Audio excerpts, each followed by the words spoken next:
Bonjour et bienvenue. Aujourd'hui, je vous propose de découvrir le module de gestion des ressources humaines. En résumé, ce module va vous permettre de gérer votre base employée, le recrutement, les formations, les évaluations internes et aussi les demandes de congés, les notes de frais, les feuilles de temps et les heures supplémentaires. Commençons par la gestion des employés. Ici, vous avez donc accès à votre base employée. Une fiche employée va regrouper toutes les informations nécessaires à la gestion de vos salariés au quotidien. Vous allez y retrouver notamment les coordonnées du salarié, la personne à contacter en cas d'urgence, ou encore le responsable hiérarchique de votre salarié et son planning de travail hebdomadaire. Ici, vous allez pouvoir consulter l'ensemble des contrats de travail qui sont liés à ce salarié. Donc son contrat de travail principal et ici un historique des contrats de travail précédents. Pour ouvrir et consulter les informations d'un contrat, il suffit de double-cliquer. L'entrée de menu contrat de travail ici vous permet d'avoir accès à tous les contrats de travail de tous vos salariés.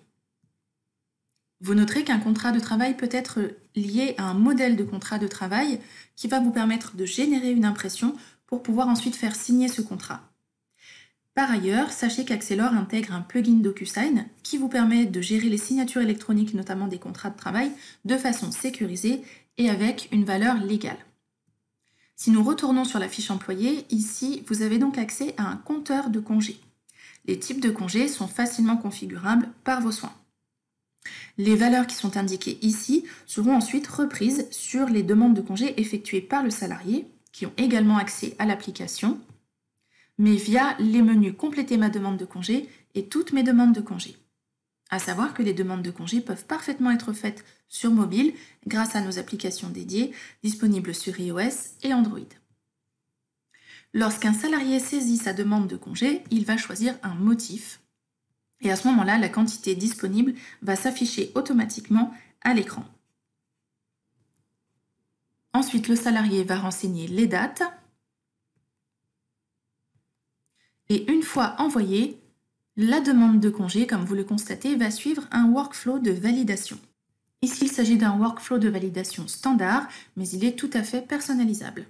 Donc, lorsque le salarié clique sur « Envoyer », la demande est transmise au valideur qui va pouvoir consulter toutes les demandes de congé qu'il doit valider à ce niveau-là, demande de congé à valider. Il est possible, bien sûr, de paramétrer des notifications par email. Par ailleurs, si vous cliquez ici sur Calendrier des absences, vous avez accès à une vue calendrier de toutes les demandes de congé. Cette entrée de menu-ci va vous permettre de gérer les absences à justifier dans le cas où un employé aurait dû s'absenter sans avoir effectué de demande au préalable en cas d'arrêt maladie typiquement. Retournons à nouveau sur notre fiche employée. Cet onglet va vous permettre de consulter toutes les feuilles de temps d'un collaborateur. Le produit renseigné ici va permettre de calculer notamment les coûts donc, liés au temps passé dans un souci de facturation dans le cadre de la gestion à l'affaire, de la gestion de projet, puisqu'en fait, à ce produit va être associé un taux journalier ou un taux horaire. Pour compléter ces feuilles de temps, un collaborateur va avoir accès à une entrée de menu dédiée qui est donc compléter ma feuille de temps. Et ici, il va pouvoir consulter ces feuilles de temps déjà complétées, donc au niveau de toutes mes feuilles de temps. Les feuilles de temps étant liées notamment à la gestion à l'affaire et à la gestion de projet, un collaborateur pourra donc saisir des temps sur un projet en particulier. Et ainsi, vous aurez facilement et en temps réel une vue sur la rentabilité d'un projet. Dans le cas où les temps saisis doivent être refacturés directement à votre client, le collaborateur n'aura qu'à cocher cette case. Une ligne de temps va pouvoir être saisie manuellement ici, mais il est possible aussi d'utiliser un outil de génération de lignes automatiques. Il est également possible de générer des lignes automatiquement depuis un planning de tâches prévisionnelles. Autrement dit, pour un projet donné, vous avez programmé des tâches qui comportent une durée et qui sont assignées à un collaborateur qui pourra donc les intégrer automatiquement dans ses feuilles de temps. Bien évidemment, les lignes autogénérées restent modifiables à la main. Une fois complétée et confirmée, une feuille de temps va également suivre un workflow de validation qui, une fois de plus, est personnalisable. Tout comme pour les congés, les validateurs ont accès à une entrée de menu dédiée, feuille de temps à valider, pour pouvoir consulter les feuilles qui sont en attente de validation. Une feuille de temps pourra être soit validée, soit refusée, auquel cas vous pourrez indiquer un motif de refus pour que le salarié puisse apporter les modifications adéquates afin que sa demande soit valide.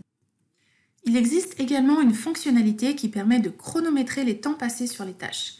L'idée étant de lancer le chronomètre lorsqu'on débute une tâche, et une fois le chronomètre définitivement stoppé, le système générera automatiquement des lignes de feuilles de temps. Bien sûr, une feuille de temps peut également être remplie sur l'application mobile dédiée.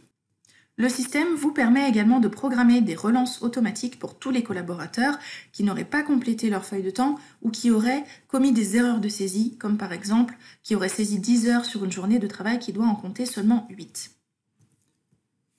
Ici, le rapport nous permet entre autres de charger les utilisateurs qui sont à relancer et d'envoyer la relance. Bien sûr, ce processus peut être automatisé. Sur la fiche employée à nouveau, nous allons avoir un onglet dédié à la gestion des titres restaurants. Le système gérant aussi bien les tickets papier que les cartes électroniques. Ainsi, vous connaîtrez facilement le nombre de tickets à attribuer à chaque salarié, mais aussi le nombre de tickets que vous devez commander dans le cas où votre entreprise aurait opté pour les tickets papier. Ici, vous noterez donc un onglet Notes de frais.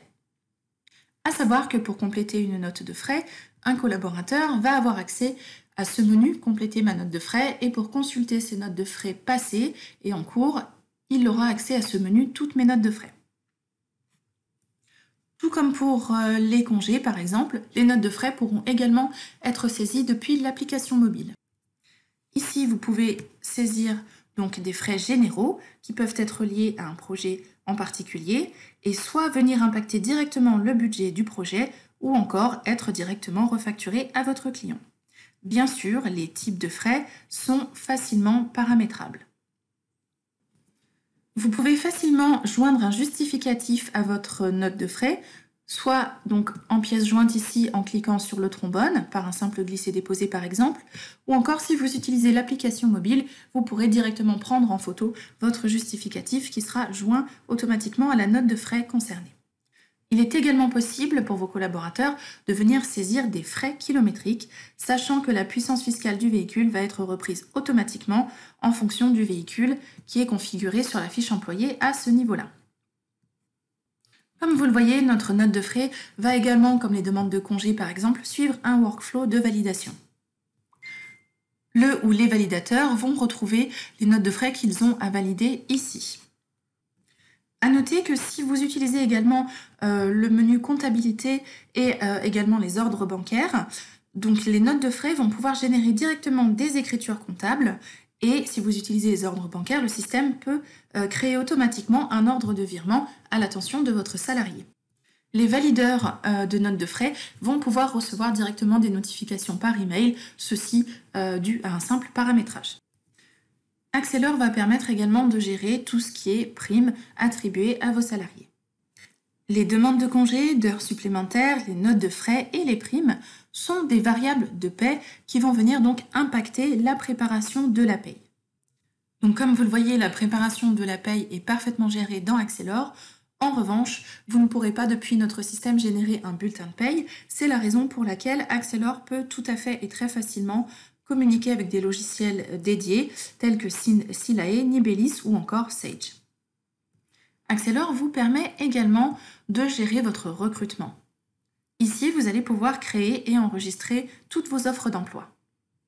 Sur chaque fiche, vous pourrez facilement consulter les candidatures qui sont associées à cette offre. Il est possible de lier une candidature à cette offre à la main directement grâce à ce bouton, mais dans un souci de facilité et de gain de temps, si vous indiquez ici un email de réponse à l'offre d'emploi, le système va traquer les réponses sur ce mail en particulier pour pouvoir créer automatiquement une nouvelle candidature à ce niveau-là. Une fiche candidature va reprendre un tas d'informations essentielles, donc les coordonnées de l'entretien, l'étape de recrutement et également tout ce qui va être lié donc, aux informations de la candidature, donc pour ce qui est diplôme, compétences professionnelles, etc.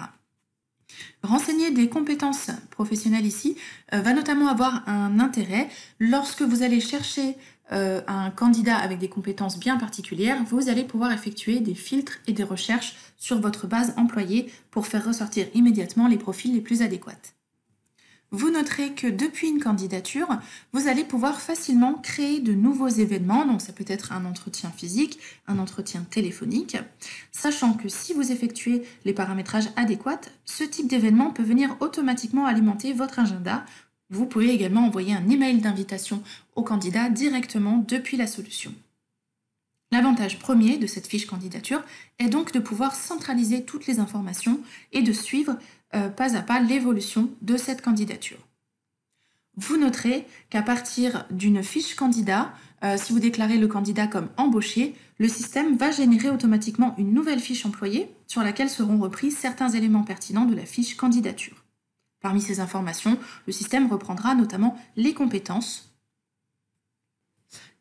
que vous retrouvez ici sur la fiche employée, le système faisant le distinguo entre les compétences acquises suite à des formations ou les compétences professionnelles. D'ailleurs, ici, vous avez le menu formation. Donc ici, c'est en quelque sorte un catalogue de toutes les formations que vous pouvez proposer à vos salariés. Comme vous allez pouvoir le constater, des compétences sont liées à une formation.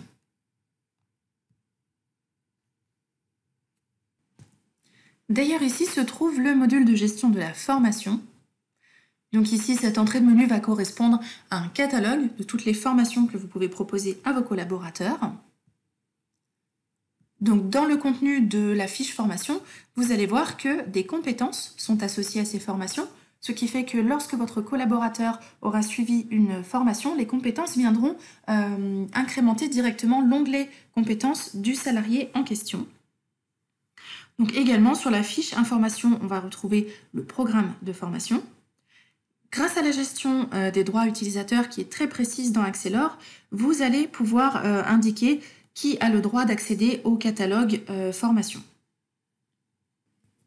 À partir d'une fiche formation et en cliquant sur ce bouton, vous allez directement pouvoir inscrire l'un de vos collaborateurs à une session de formation, ce qui aura pour conséquence d'envoyer une notification à votre collaborateur et de générer automatiquement un événement dans son calendrier.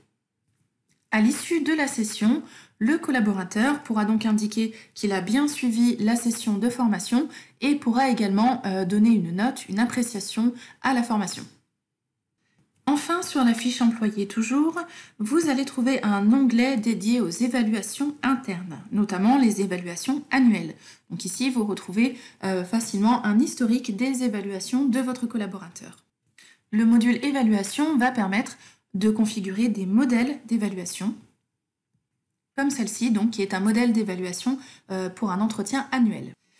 Depuis un modèle d'évaluation, vous allez directement pouvoir créer les évaluations et très facilement inviter vos collaborateurs à suivre donc cette évaluation.